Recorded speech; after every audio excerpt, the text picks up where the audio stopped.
ونعوذ بالله من شرور أنفسنا ومن سيئات أعمالنا من يهده الله فلا مضل له ومن يضلل فلا هادي له ونشهد أن لا إله إلا الله ونشهد أن محمدا عبده ورسوله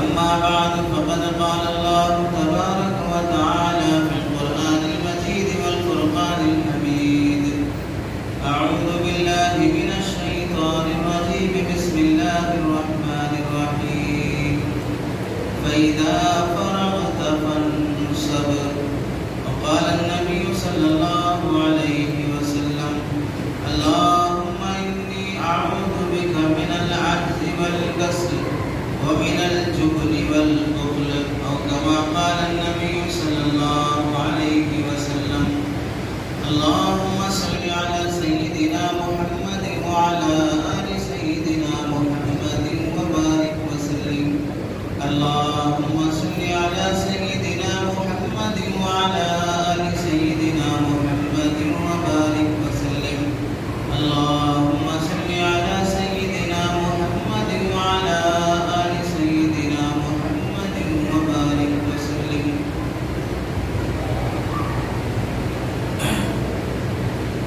میرے محترم عزیزوں بزرگوں اور دوستوں،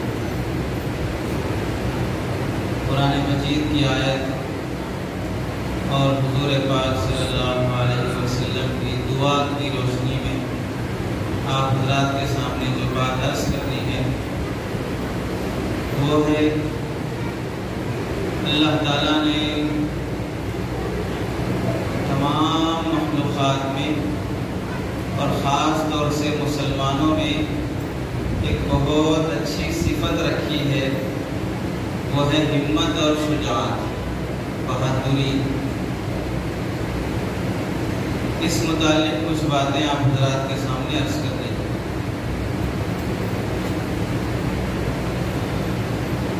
قرآن مجید کے چوتھے پارے میں اللہ رب العزت ارشاد فرماتے ہیں، جب صحابہ سے یہ کہا گیا ایک جنگ کے موقع پر کہ دشمن پلٹ کر حملہ کرنے کے لیے پوری تیاری کے ساتھ دوبارہ واپس آ رہا، جبکہ صحابہ کی حالت یہ تھی کہ ابھی جنگ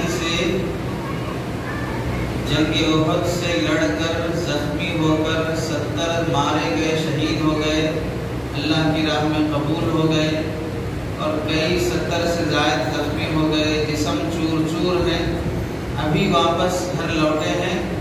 رات گزری نہیں پائی تھی کہ خبر پہنچی کہ دشمن پھر تیاری کر کے واپس آ رہا ہے حملہ کرنے کے لیے، اور یہ خبر دشمن اس واسطے پھیلایا تاکہ مسلمانوں کے دل میں ایک طرح کا ڈر پیدا ہو کہ ابھی ہمارے 70 شہید ہو گئے، 70 سے زائد زخمی ہو گئے، کہیں کسی کا ہاتھ کٹ گیا، پیر کٹ گیا، کئی برچے مارے گئے، ابھی واپس آ کے ابھی زخموں سے چھٹکارا نہیں ملا، دوا دارو علاج نہیں ہوا، پھر فوراً خبر پہنچ رہی ہے کہ دشمن دوبارہ آ رہا ہے حملہ کرنے کے لیے۔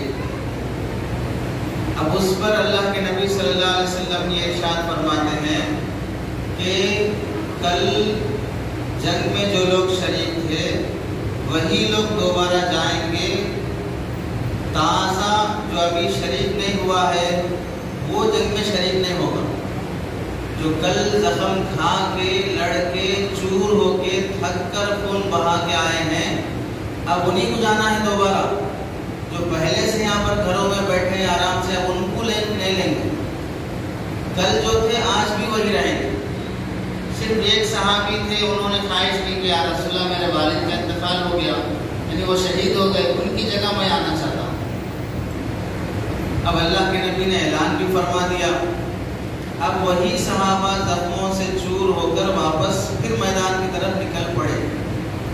اس موقع پر اللہ تعالیٰ ارشاد فرماتے ہیں وَإِذَا قِيلَ لَهُمُ اتَّقُوا، جب ان سے کہا جاتا ہے کہ ڈرو، دشمن تمہارے لیے ہتھیار تیار کر کے رکھا ہے، تو وہ مسلمان اتنے پختہ ایمان اللہ، ہمیں اللہ کافی ہے۔ اس حالت میں بھی ہم نہیں ڈریں گے، ہماری حفاظت کرنے کے لیے اللہ کافی ہے۔ جان اسی نے دی ہے، لینے کا حق بھی اسی کو ہے۔ جان اسی نے دی ہے، لینے کا حق بھی اسی کو ہے۔ اسلام یہ کہتا ہے بزدل نہ بنو، ظالم بھی نہ بنو، بزدل بھی نہ بنو، ظالم بھی نہ بنو، ہمت سے رہو، انصاف سے کام کرو۔ بزدل نہ بنو، ظالم بھی نہ بنو، ہمت سے رہو، انصاف سے کام لو۔ اللہ کے نبی صلی اللہ علیہ وسلم نے جو دعائیں اللہ سے کی ہیں، ان میں سے ایک دعا اللہ کے نبی صلی اللہ علیہ وسلم کی یہ بھی مشہور دعا ہے، اللہم انی اعوذ بک من العجز والکسل، اے اللہ میں کمزور پڑ جانے سے تیری پناہ چاہتا ہوں۔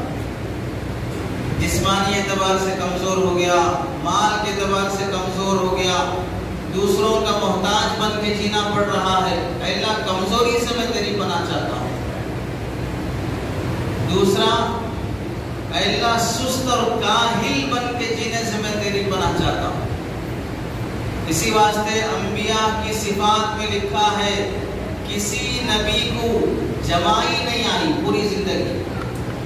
آدمی سستی سے جو منہ کھولتا ہے، کسی نبی کو جمائی نہیں آئی، اور فرمایا گیا کہ جب کسی آدمی کو جمائی آئے اور خاص طور سے نماز میں جیسے رکعت باندھا آدمی کو جمائی آنا شروع ہوتی ہے، منہ کھولنا شروع کر دیتا ہے، فوراً وہ یاد کر لے کہ سرکار دو عالم صلی اللہ علیہ وسلم کو کبھی زندگی میں جمائی نہیں آئی، عام حالات میں جمائی نہیں آئی، تو میں نماز میں اللہ کے سامنے کھڑے ہو کے جمائی لے رہا ہوں۔ اور حدیث میں فرمایا اللہ کے نبی صلی اللہ علیہ وسلم نے جمائی اللہ کو ناپسند ہے، چھینک اللہ کو پسند ہے۔ جمائی اللہ کو ناپسند ہے، جمائی شیطان کی طرف سے ہے، چھینک اللہ کی طرف سے ہے۔ اسی واسطے جمائی پر جو کہنا ہے کہ استغفر اللہ یا لا حول ولا قوہ کہو، اور چھینک آنے پہ الحمدللہ کہو، اللہ کی تعریف کرو، اللہ تیرا شکر ہے تو نے مجھے صحت دی ہے۔ چھینک صحت کی علامت ہے۔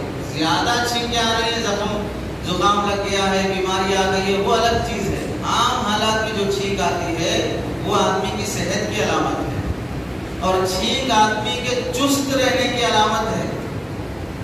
تو اسی لیے حدیث میں چھینک کو پسند کیا گیا اور جمائی کو ناپسند کیا گیا۔ ایک تو معمولی چیز ہے جو انسان کو پیش آتی ہے، نیند، کھانسی، بخار، یہ سب چیزیں انسان کو آتی رہتی ہیں، لیکن اس میں بھی اللہ تعالیٰ انسان کی جو فطری زندگی ہے اس میں فرماتے ہیں کہ دیکھو تمہاری جو روزانہ کی زندگی میں چھینک اگر آتی ہے تو اللہ اسے پسند کرتے ہیں، جمائی آتی ہے تو اسے نہیں پسند کرتے۔ کیوں؟ اس کا تعلق سستی سے اور چستی سے ہے۔ جمائی کا تعلق سستی سے ہے اور چھینک کا تعلق چستی سے ہے۔ سستی کو ظاہر کرنے والا کوئی کام اللہ پسند نہیں کرتے۔ اسی واسطے پرانے زمانے میں بڑے لوگ بھی آج بھی کھانا کھاتے وقت اگر کوئی بچہ اس طرح بدن توڑنا شروع کرے گا تو ڈانٹتے ہیں، ارے کھانا کھاتے وقت اس طرح نہیں کرتے۔ کھانا کھانے کے بعد فوراً اس طرح کرنا شروع کرے تو ڈانٹتے ہیں۔ سستی کی علامت، کھانا جسم کو نہیں لگے گا، فلاں نہیں ہوگا۔ تو سستی ظاہر کرنے والی چیز اللہ کے نبی کو پسند نہیں ہے۔ اور پھر اس کے بعد اللہ کے نبی نے دعا فرمائی، اللہم انی اعوذ بک من العجز والکسل ومن الجبن والبخل، اے اللہ میں بزدلی سے پناہ چاہتا ہوں۔ بزدل بن کے رہنا، ڈرپوک بن کے رہنا، کوئی بھی ایسی خبر آ جائے، ایسا میسج وائرل ہو جائے جس سے پتا چل رہا ہے کہ اب حملہ ہونے والا ہے، پلاننگ ہو رہی ہے، فلاں ہو رہا ہے، تو ابھی سے ایک طرح کا ڈر خوف پیدا ہونا شروع ہو گیا۔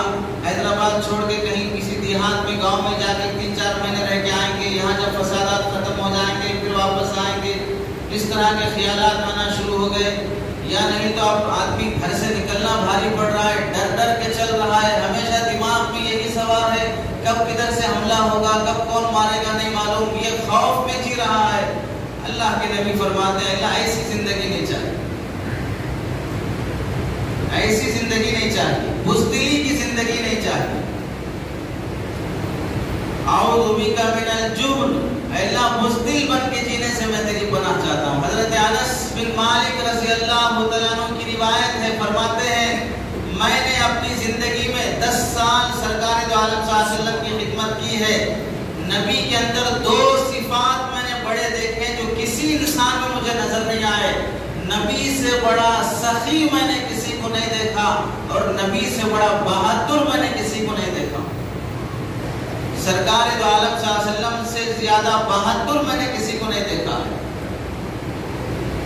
اور سمجھانے کے لیے فرماتے تھے، حدیث میں آیا ہے، ابو داؤد اور مسلم شریف کی حدیث ہے، مدینے میں اچانک کہیں سے ایک بھیانک سی آواز آئی. ایسا محسوس ہوا گویا کہ مدینے کو چاروں طرف سے دشمن گھیر کر بے خبری میں حملہ کرنے والا ہے. ایسی آوازیں آنا شروع ہو گئی. گھر کے مرد عورتیں سب ڈر کے گھر سے باہر نکل کے مدینے کے چوراہے پہ جمع ہو گئے. سب پریشان، ایک دوسرے کو پوچھ رہے ہیں کہاں سے آواز آئی، کیا آواز ہے، کیسی آواز ہے. پریشان ہو کے ایک دوسرے کو پوچھ رہے ہیں. اچانک دیکھا ہوا کی طرح تیز گھوڑے پہ سوار ہو کر ایک شخص 5 منٹ کے اندر پورے مدینے کا راؤنڈ لگا کے آ رہا ہے اور اس کے گھوڑے پہ زین بھی نہیں ہے. جو گھوڑے پہ بیٹھنے کے لیے پیٹھ کو نہیں چبھنا، رانوں کو تکلیف نہیں ہونا، جو زین ڈال کر اس کے بعد بیٹھ کے گھوڑے کی سواری کرتے ہیں وہ زین بھی نہیں ہے، خالی گھوڑا ہے جس پر بیٹھنے کے بعد بڑی گھوڑے کی پیٹھ کی ہڈی چبھنا شروع ہو جاتی ہے. اس گھوڑے پر تیز ہوا کی طرح پورے مدینے کا چکر لگا کے آ رہا ہے. سارے لوگ پریشان، خوف میں کون آ رہا ہے. جب قریب آ کے دیکھا تو سرکار دو عالم صلی اللہ علیہ وسلم پورے مدینے کا چکر اکیلے تنہا گھوڑے پر زین نہیں ہے، رات کے اندھیرے میں پورا چکر کاٹ کے آ کے کہتے ہیں کوئی ڈرنے کی بات نہیں، میں پورا مدینہ دیکھ کے آیا ہوں. یہ آواز ایسی تھی، کوئی ڈرنے کی بات نہیں. صحابہ فرماتے ہیں وہ گھوڑا جس پہ سوار تھے سرکار دو عالم صلی اللہ علیہ وسلم وہ حضرت ابو طلحہ رضی اللہ تعالیٰ عنہ کا گھوڑا تھا. اور اس گھوڑے کے بارے میں یہ مشہور تھا کہ بڑا سست گھوڑا ہے، یہ چلتا ہی نہیں ہے، اس گھوڑے کو کوئی خرید ہی نہیں سکتا. ایسا اس گھوڑے کے بارے میں مشہور تھا. لیکن جب یہ آواز آنا شروع ہوئی اللہ کے نبی کو وہی گھوڑا سامنے دکھا. فوراً وہ گھوڑا لیے اور مدینے کا چکر لگانے کے لیے جب لے کے نکلے، اللہ نے اس کی برکت سے اس کی سست رفتاری کو ختم کر دی. اس کے بعد سے وہ گھوڑا اتنا تیز دوڑنے لگا کہ لوگوں نے مدینے میں اس گھوڑے کا نام ہی بحر، ہوا کی طرح جانے والا رکھ دیا. ہوا کی طرح تیز دوڑنے والا گھوڑا اس گھوڑے کا نام پڑ گیا. تو صحابہ فرماتے ہیں خوف کے ماحول میں ایک دوسرے سے پوچھ رہے کیا ہوا کیا ہوا کیا ہوا. ایک آدمی سرکار دو عالم صلی اللہ علیہ وسلم پورا راؤنڈ لگا کے آ رہا ہے اور فرمانے کوئی ڈرنے کی بات نہیں. اگر ایسی اچانک کی آوازیں کسی کے محلے میں آنا شروع ہو جائیں، کہیں لاٹھی برسنے کی، گولی چلنے کی، کہیں پیٹرول پمپ پڑنے کی، کچھ بھی اس طرح کی آوازیں آنا شروع ہو جائیں، آدمی خوف کے مارے پتہ نہیں کہاں کہاں گھسے گا. گھوس کی بل بھی رہے گا تو وہاں بھی گھسنے کے لیے تیار ہو جائے گا. اپنے گھر میں تو نہیں بنائی ایسی کوئی بل بچنے کے لیے. اور وہاں سرکار دو عالم صلی اللہ علیہ وسلم اتنی ہمت سے کسی سے خوف کیے بغیر تنہا راؤنڈ لگا کے آ رہے ہیں. یہ بھی انتظار نہیں ہے کوئی 1-2-4 جمع ہو جائیں تو میں اس کے بعد جا کے راؤنڈ لگا کے آؤں گا، کسی کو بھیجوں گا، یا راؤنڈ لگانے سے پہلے مشورہ کریں گے، میٹنگ کریں گے، اس کے بعد جب بل پاس ہوگا تب جا کے راؤنڈ لگا کے آئیں گے. جب آدمی کا نارمل حالات ہوں تو حکم الگ ہے، اور جب میٹر سیریس ہو جائے، ایمرجنسی کے حالات الگ ہوتے ہیں. تو سرکار دو عالم صلی اللہ علیہ وسلم اس ہمت سے مدینے والوں کو تسلی دی کوئی غم کی بات نہیں، میں پورا مدینہ شان مار کے آ رہا ہوں. جنگ بدر کے موقع پر دشمنوں میں سے غلیظ قسم کا دشمن ابی بن خلف اللہ کے نبی صلی اللہ علیہ وسلم کے پاس کبھی آتا تھا اور کہتا تھا محمد میں ایک گھوڑا پالا ہوں اور اس گھوڑے کو روزانہ 9.25 کلو دانے کھلاتا ہوں، اور جب موقع ملے گا تو اسی گھوڑے پہ سوار ہو کر نعوذ باللہ تمہیں قتل کروں گا. اللہ کے نبی صلی اللہ علیہ وسلم کو دھمکی دیتا تھا. ان واقعات کو ایسے سنو گویا کہ اب تمہیں دھمکی دی جا رہی ہے. تم سے کوئی فیس ٹو فیس کہہ رہا ہے میں ہتھیار جمع کیا ہوں، لاٹھیاں جمع کیا ہوں، میں یہاں فلاں سینٹر میں یہ سروس کر رہا ہوں، فلاں سیکھ رہا ہوں، لاٹھی چلانا سیکھ رہا ہوں، تلوار چلانا سیکھ رہا ہوں، موقع آنے پر تمہیں مار دوں گا، تمہیں فلاں کر دوں گا۔ سرکار دو عالم صلی اللہ علیہ وسلم فرماتے ہیں انشاءاللہ جب موقع آئے گا تو میں تجھے قتل کروں گا۔ اور احد کے موقع پر اللہ کے نبی صلی اللہ علیہ وسلم جنگ احد کے موقع پر صحابہ کچھ کمزور ہو گئے، زخمی ہو گئے، شہید ہو گئے، اور تھوڑی دیر کے لیے پناہ لینے کی خاطر کسی جگہ آسرے میں چلے گئے تو دیکھا یہی ابی بن خلف اللہ کے نبی صلی اللہ علیہ وسلم کی طرف گھوڑے پہ سوار ہو کر اسی گھوڑے پہ سوار ہو کے آ رہا ہے۔ صحابہ 70 شہید ہو چکے، 70 زخمی ہیں، اور اللہ کے نبی چند صحابہ کے ساتھ کسی کونے میں بیٹھے ہیں زخمی حالت میں، نبی کے گھٹنے زخمی ہیں، سر سے خون بہ رہا ہے، تھوڑی دیر کے لیے بے ہوشی بھی طاری ہو گئی تھی۔ اس حالت میں دشمن آ رہا ہے مارنے کی خاطر۔ اللہ کے نبی صلی اللہ علیہ وسلم نے اور صحابہ نے دیکھا تو صحابہ نے فرمایا یا رسول اللہ اجازت ہو تو ہم آگے بڑھ کے وہیں سے نمٹا دیں، آپ تک آنے نہ دیں۔ اللہ کے نبی نے فرمایا کسی کو اجازت نہیں ہے، سب خاموش رہو، اسے آنے دو۔ قریب آیا، سر سے لے کے پیر تک پورا لوہے کا لباس پہنا ہوا تھا، لوہے کی زنجیروں میں ڈھکا ہوا تھا، اب وار کریں گے بھی تو کوئی اس پر حملہ نہیں ہو سکتا۔ قریب آ کے تلوار نکالنے لگا۔ اللہ کے نبی صلی اللہ علیہ وسلم نے بازو صحابی کا ایک چھوٹا سا، بڑا برچھا بھی نہیں، چھوٹا سا نیزہ لیا، نیزہ لے کر 2 قدم آگے بڑھ کے صرف گلے کے پاس تھوڑی سی جگہ اس کی خالی تھی، وہیں پر اس زور سے نشانہ کیا کہ اس کا گلا زخمی ہو گیا۔ اس میں سمجھو کہ اللہ کے نبی کتنے نشانہ باز تھے، کتنا نشانہ چلانا جانتے تھے۔ پورا جسم لوہے سے ڈھکا ہے، کتنی جگہ گلے کے پاس خالی ہے، نیزہ لے کے وہیں پر وار کیا، اسے خراش آئی، رگیں کٹ گئی، کتنا تڑپتا ہوا واپس گھوڑا گھما کے بھاگنے لگا۔ اپنے لشکر تک پہنچنے میں 2 بار زمین سے گرا، پھر اٹھ کے بھاگنے لگا۔ صحابہ فرماتے ہیں اس کی چیخنے کی آوازیں ایسی تھیں جیسے کسی بیل کی آوازیں ہوتی ہیں جو زخم اور چوٹ لگنے پر چلاتا ہے، اور اپنے لشکر میں جا کے کہنے لگا کہ بخدا محمد نے مجھے قتل کر دیا، محمد نے مجھے قتل کر دیا۔ لوگوں نے کہا ارے کہاں قتل کیے، تھوڑا سا زخم لگا ہے، اس پر اتنا چیخ رہے چلا رہے ہو؟ تو کہنے لگا میرا درد اگر پورے مدینے والوں کو بانٹ دیا جائے تو مدینے والے درد سے تڑپنے لگیں گے، اتنا تکلیف مجھے ہو رہی ہے۔ اور اس کے بعد اسی زخم سے مکہ پہنچنے سے پہلے انتقال ہو گیا۔ تو اللہ کے نبی صلی اللہ علیہ وسلم کی شجاعت اور بہادری، ہمیں ہمیشہ اپنے بچاؤ کا سامان بھی رکھے ہیں، اور دشمن ڈرانے پہ تلا ہوا ہے، مارنے پہ تلا ہوا ہے، اور جنگ بھی فیس ٹو فیس ہو رہی ہے، اس موقع پر بھی ہمت اور بہادری کے ساتھ اپنا مظاہرہ فرماتے ہیں۔ مکہ فتح ہوا، مکہ فتح ہونے کے بعد عرب کے 2 مشہور قبیلے، ایک قبیلے بنو مخزوم اور دوسرا قبیلہ، یہ 2 عرب کے قبیلے تیر چلانے میں بڑے مشہور تھے۔ یہ تیر چلانے میں بڑے مشہور تھے، کہ جیسے مشہور ہوتا ہے کہ فلاں ملک کے لوگ کراٹے میں مشہور رہتے ہیں، فلاں کے لوگ اس میں مشہور رہتے ہیں کہ وہاں کا بچہ کراٹے جانتا ہے، وہاں کا فلاں یہ جانتا ہے۔ تو ایسے عرب کے 2 قبیلے تیر چلانے میں بڑے مشہور تھے۔ مکہ فتح ہوا، وہ دونوں قبیلے مل کر نبی اور صحابہ پر حملہ کرنے کے لیے ایسی منظم پلاننگ کیے کہ صحابہ کو بھی تعجب ہوا کہ عرب کے جاہل کبھی ایسے لڑنا نہیں جانتے تھے، لیکن غزوہ حنین کے موقع پر ایسی پلاننگ سے سب باندھی اور چھپ کے بیٹھے رہے۔ جیسے ہی اللہ کے نبی اور صحابہ میدان میں داخل ہونا شروع ہوئے، اندازہ بھی نہیں ہوا، ایسے چاروں طرف سے تیر برسے کے صحابہ بکھر گئے، سب بکھر گئے، پریشان ہو گئے، کدھر سے تیر آ رہے ہیں، کیسے بچا جائے، کدھر چھپا جائے، کہاں حملہ کیا جائے۔ اللہ کے نبی صلی اللہ علیہ وسلم کو بھی تھوڑی دیر کے لیے صحابہ چھوڑ گئے، سب ادھر ادھر ہو گئے۔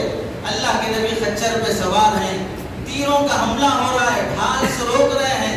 اتنے میں حضرت دوسرے اللہ کے نبی کے چچا حضرت عباس اور دوسرے صحابہ نے دیکھا، 3-4 صحابہ اللہ کے نبی کے پاس آگے کھڑے ہوئے بچانے کے لیے، اور تیر اس خچر کو جس پہ آپ سوار تھے اسے لگ رہے تھے، تو وہ زخمی ہونے کی وجہ سے دوڑنا شروع کر دیا۔ جس سواری پہ آپ سوار ہیں اس کو تیر لگنا شروع ہوئے، وہ بچانے کے لیے دوڑنا شروع کیا، دوڑتے ہوئے وہ کافروں کی طرف بھی جانے لگا، جدھر سے تیر آ رہے ہیں یہ سواری ادھر ہی جا رہی ہے، صحابہ پریشان کہ بچنے کے لیے ادھر سے بھاگنا چاہیے لیکن یہ سواری ادھر ہی جا رہی ہے۔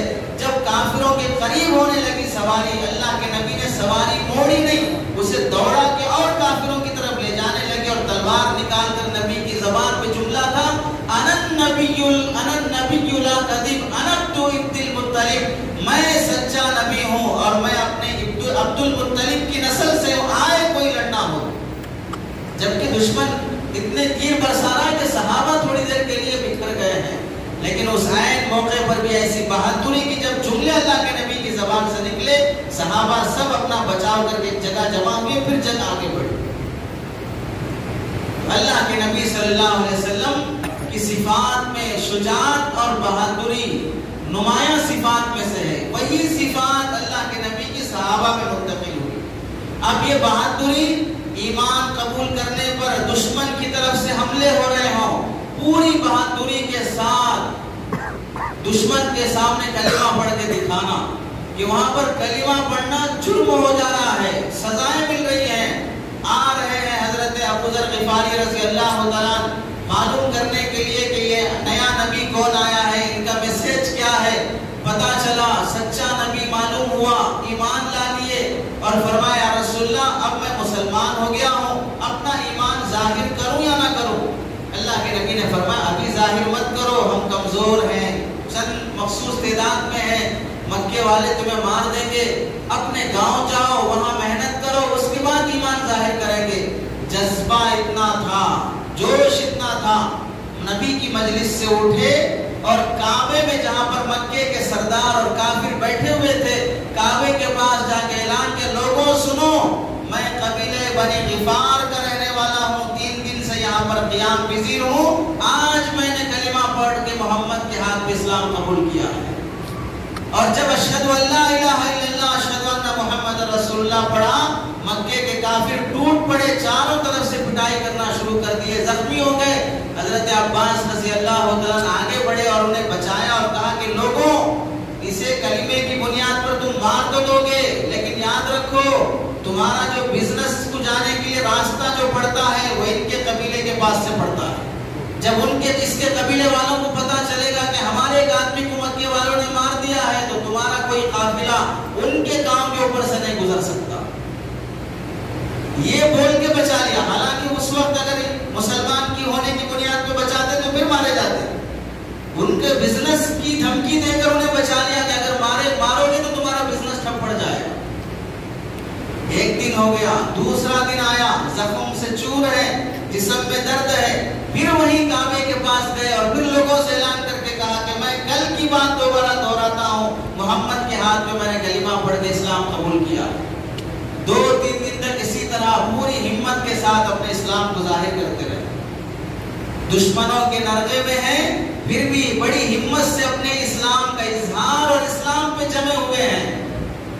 حضرت عبداللہ ابن مسعود رضی اللہ تعالیٰ نبی کی مجلس میں بیٹھے ہیں، قرآن مجید میں ایک سورہ ہے سورہ رحمان جس کا لقب ہے عروس القرآن، قرآن کی دلہن۔ قرآن کی دلہن یعنی دلہن جیسے خوبصورت بنی سوری رہتی ہے، ایسے ہی قرآن کا یہ سورہ دلہن کی طرح بڑا خوبصورت سورہ ہے۔ یہ نازل ہوا، اللہ کے نبی صلی اللہ علیہ وسلم نے فرمایا تم میں سے کون ہے جو کافروں کے مجمع میں جا کے سورہ رحمان پڑھ کے سنا کے آئے؟ صحابہ خاموش بیٹھے ہیں، ابن مسعود رضی اللہ عنہ دبلے پتلے پست قد، وہ کھڑے ہوئے یا رسول اللہ میں سنا کے آؤں گا۔ کوئی پہلوان طاقتور نہیں، دبلا پتلا شخص پست قد، وہ کھڑا ہوا اور کہہ رہا یا رسول اللہ میں سنا کے آؤں گا، جبکہ اس سے پہلے یہ ابو لہب کی اور ابو جہل کی سزائیں برداشت کر چکے تھے۔ اب جب اعلان ہوا اللہ کے نبی صلی اللہ علیہ وسلم نے فرمایا ٹھیک ہے جاؤ، جا کے کھڑے ہوئے اور سورہ رحمان پڑھنا، الرحمن علم القرآن خلق الانسان علمہ البیان جب پڑھنا شروع کیا اور عرب میں اس لہجے سے جب پڑھنا شروع کیا تو تھوڑی دیر کے لیے عرب سمجھے کوئی نعت نظم کوئی گانا گا رہا ہے، جب پتا چلا اس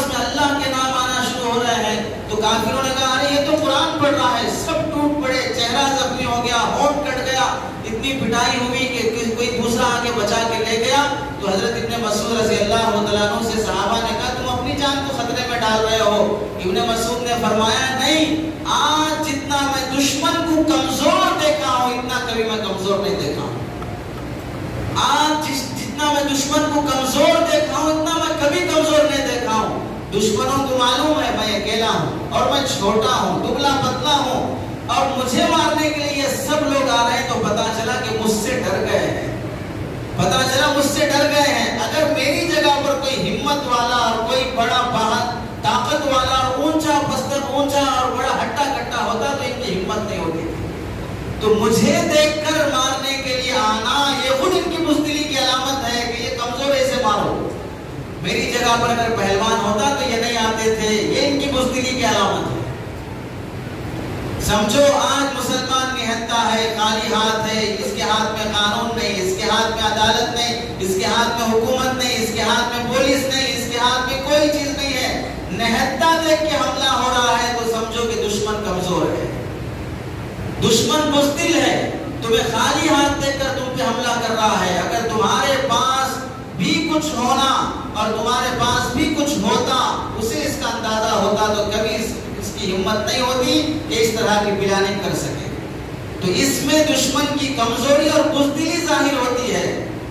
اور کتنے صحابہ ہیں جنہوں نے بڑے بڑے بہادری کے جوہر دکھائے جنگ کے میدان میں. اللہ کے نبی صلی اللہ علیہ وسلم احد کے موقع پر یا بدر کے موقع پر صحابہ سے پوچھتے ایک تلوار اٹھا کر اس تلوار کا حق کون ادا کرے گا؟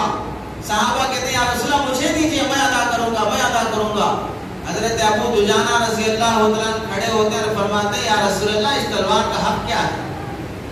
حق ادا کرنے کے لیے اس کا حق کیا ہے؟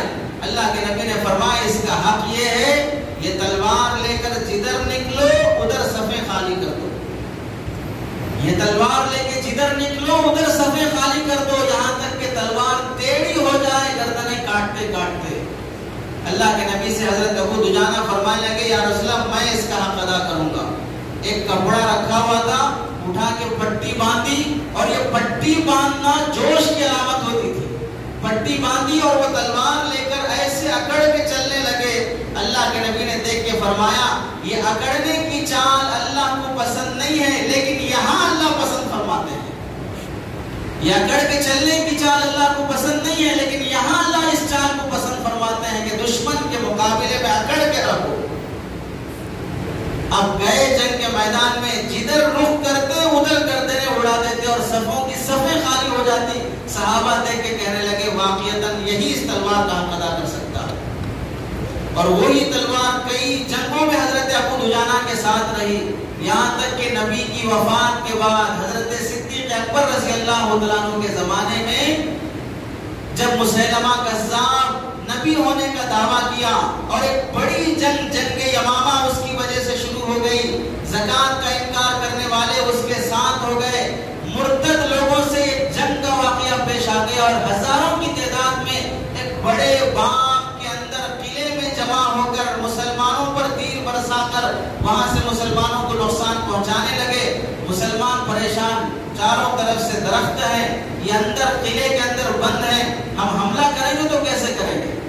حضرت ابو دجانہ رضی اللہ عنہ فرمانے لگے مجھے کسی بھی طرح اٹھا کر قلعے میں پھینک دو، مجھے کسی بھی طرح اٹھا کر قلعے میں پھینک دو، میں اندر جا کے قلعے کا دروازہ کھول دوں گا، اس کے بعد تم اندر آ کے حملہ کر دینا.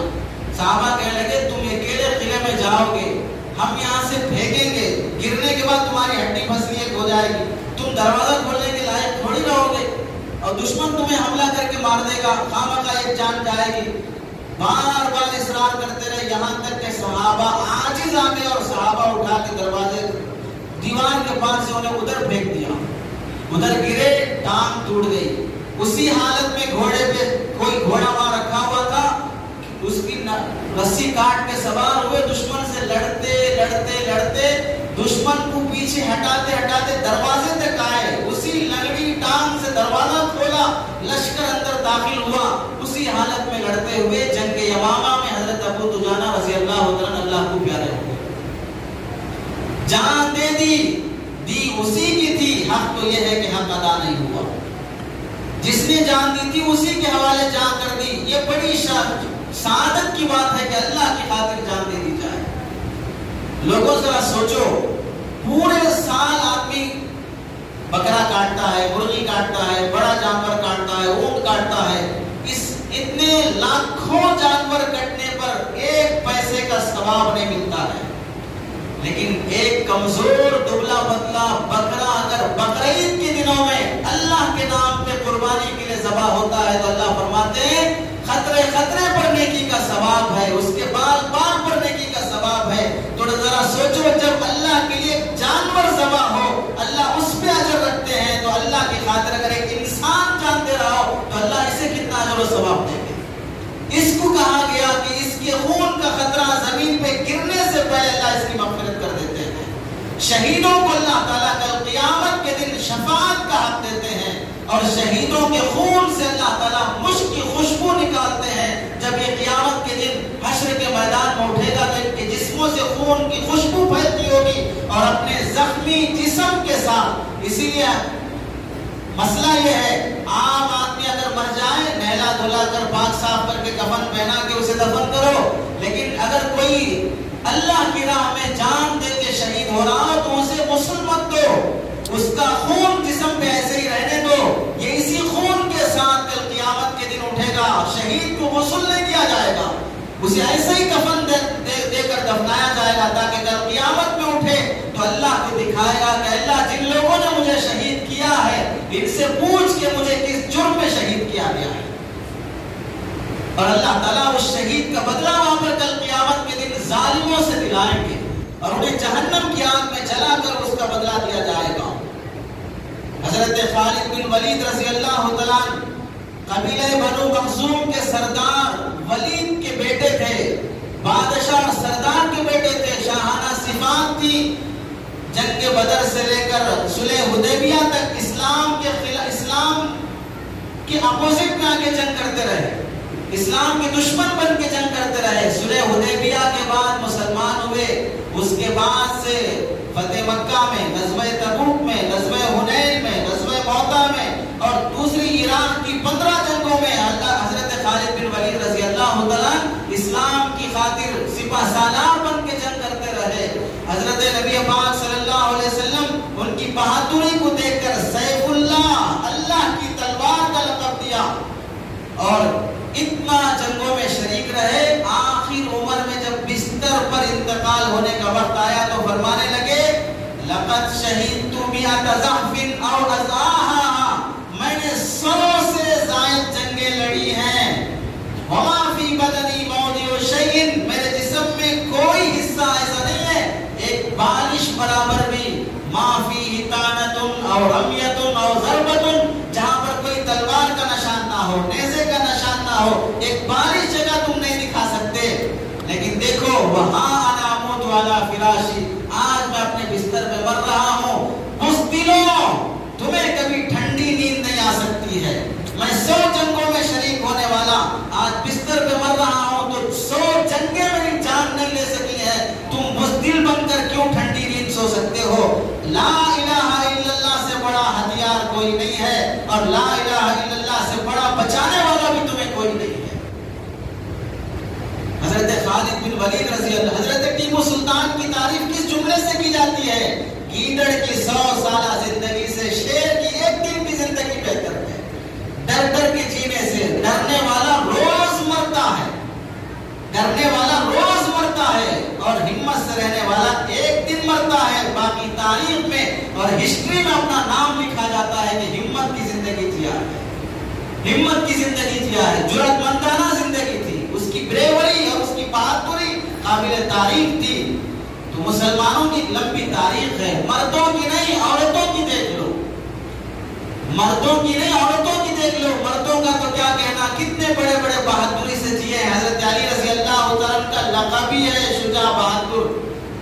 ایک موقع پر خیبر کے موقع پر خلاف فتح نہیں ہو رہا ہے، پریشان ہے. اللہ کے نبی صلی اللہ علیہ وسلم نے فرمایا کل یہ جھنڈا ایسے آدمی کے ہاتھ میں دوں گا جو اللہ اور اس کے رسول کا محبوب ہے.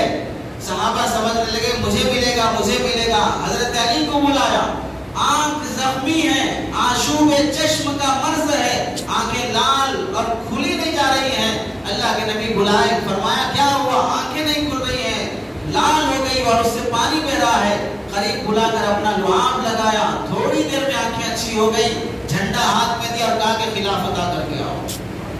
اور وہ قلعے میں جو محصور تھے، بند تھے اتنے بڑے بڑے بہادر، جن کی بہادری عرب میں مشہور تھی، کوئی انہیں ہرا نہیں سکتا تھا۔ حضرت علی رضی اللہ عنہ میدان میں آئے اور للکار کر کہنے لگے، انا الذی سمتنی امی حیدرا کلیس غابات کریہ المنظرا، میں وہ ہوں جس کی ماں نے میرا نام حیدر رکھا ہے، اور جو میں کراہتا ہوں تو جنگل کے شیر کی طرح دھاڑتا ہوں، آئے کوئی مجھ سے لڑنے کے لیے۔ اور آگے بڑھتے ہوئے خیبر کا قلعہ جس کے دروازے کو 50 آدمی مل کے اٹھانا بھاری، حضرت علی رضی اللہ عنہ ایک ہاتھ سے اکھاڑ کر پھینک رہے ہیں۔ وہ بہادری تمہارے اسلاف میں ہے، وہ شجاعت مندی تمہارے صحابہ میں موجود ہے، تابعین میں موجود ہے۔ بزدلی کی زندگی مسلمان نہیں جی سکتا ہے، بزدل بن کر مسلمان نہیں جی سکتا ہے۔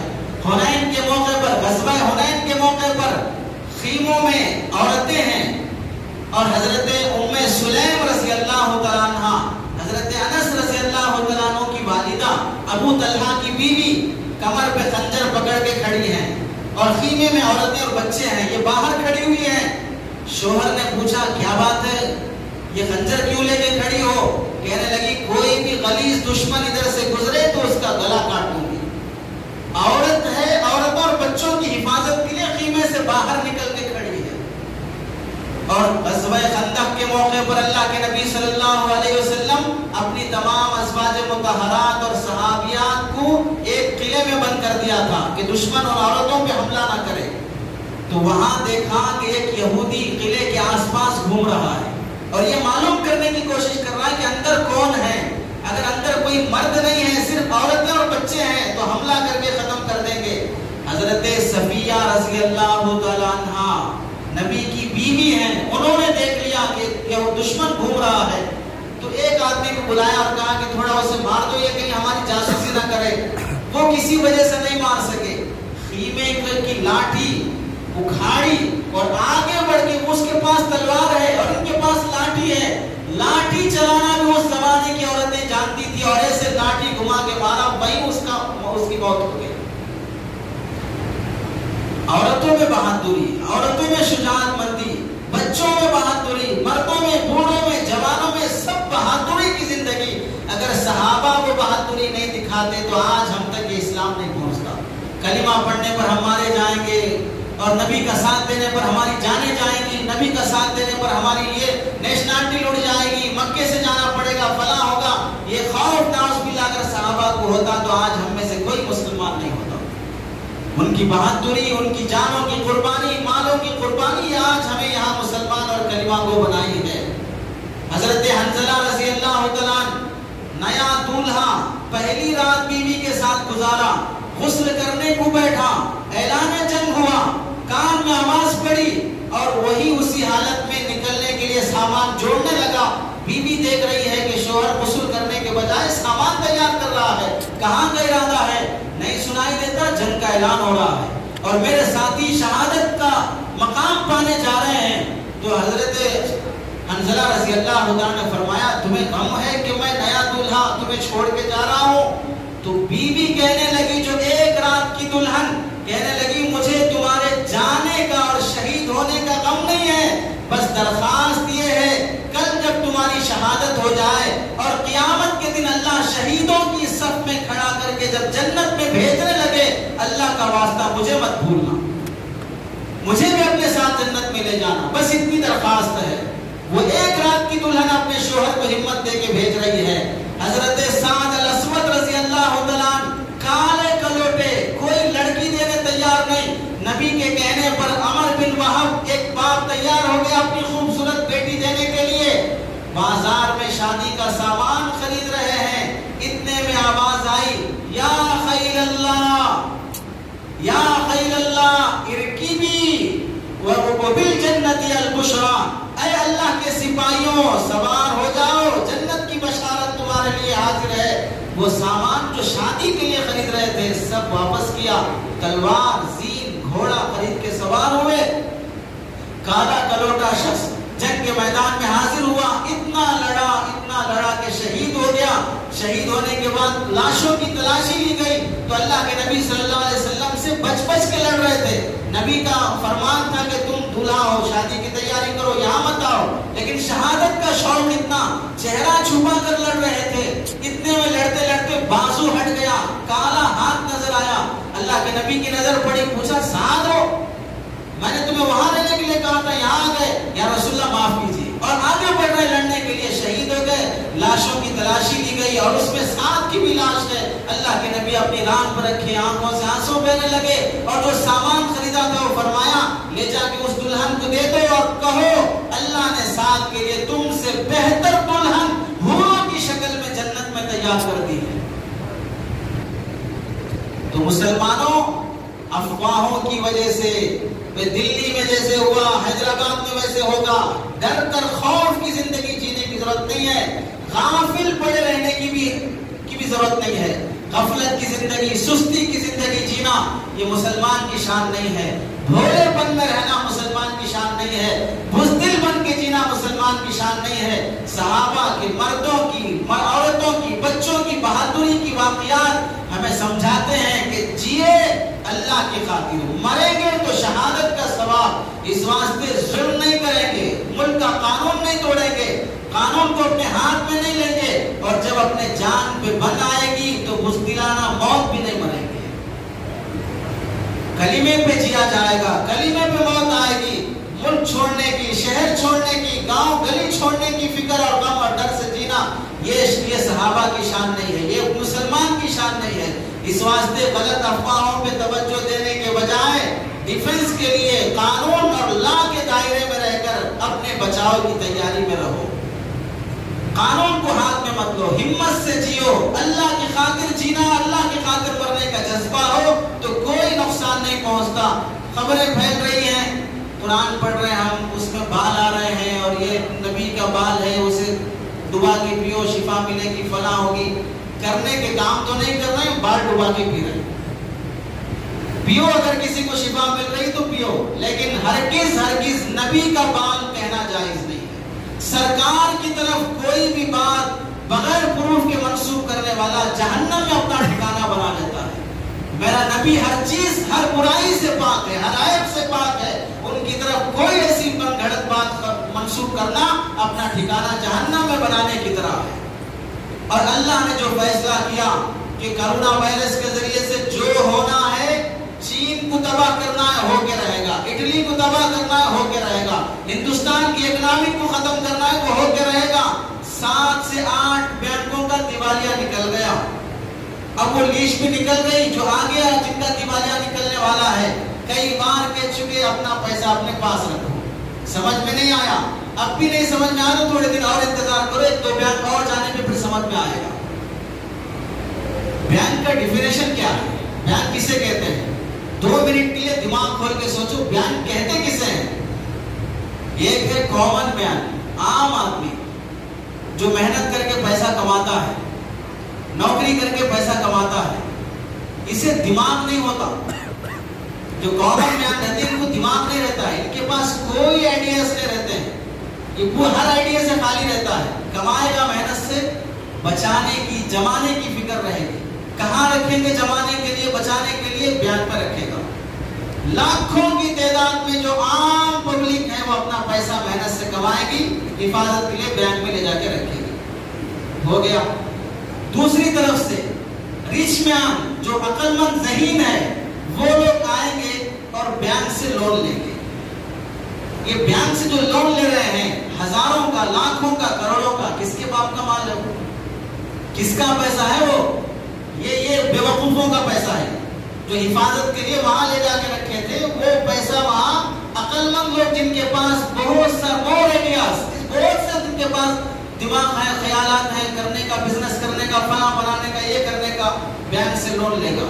اس کے بعد وہ کمپلیکس بنائے گا، گھر بنائے گا، بلڈنگ بنائے گا. یہ جو اپنے پیسے کی حفاظت کے لیے بینک میں رکھا، وہی ان گھروں میں جا کے کرائے سے رہے گا، وہی ان گھروں میں جا کے کرائے سے رہے گا. اس کے پیسے سے مکان بنا، اسی مکان میں یہ کرائے سے رہ رہا ہے. یہی خلاصہ بینک کا. ایک دنیا میں کوئی انسان دکھا دو جس کا سیونگ اکاؤنٹ ہو، اپنا پیسہ اس نے بینک میں رکھ کر کروڑ پتی بنا.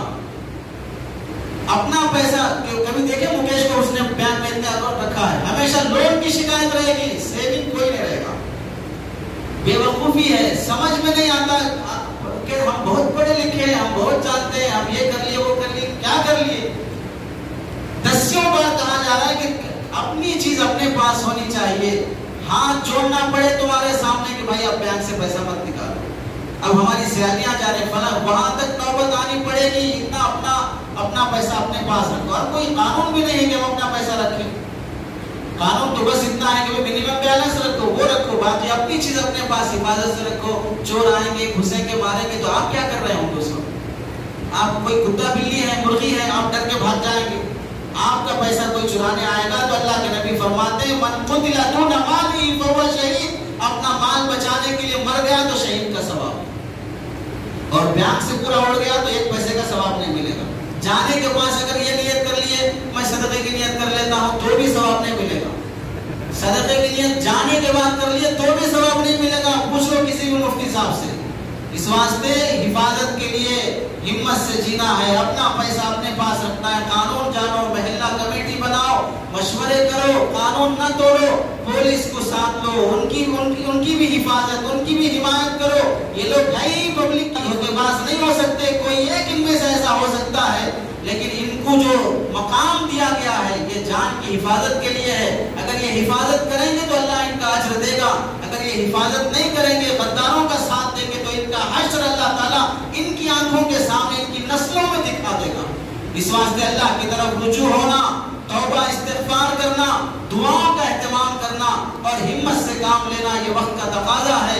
اللہ سے دعا ہے کہ سنی باتوں پر عمل کی توفیق نصیب فرمائے۔ وآخر دعوانا الحمدللہ رب العالمین۔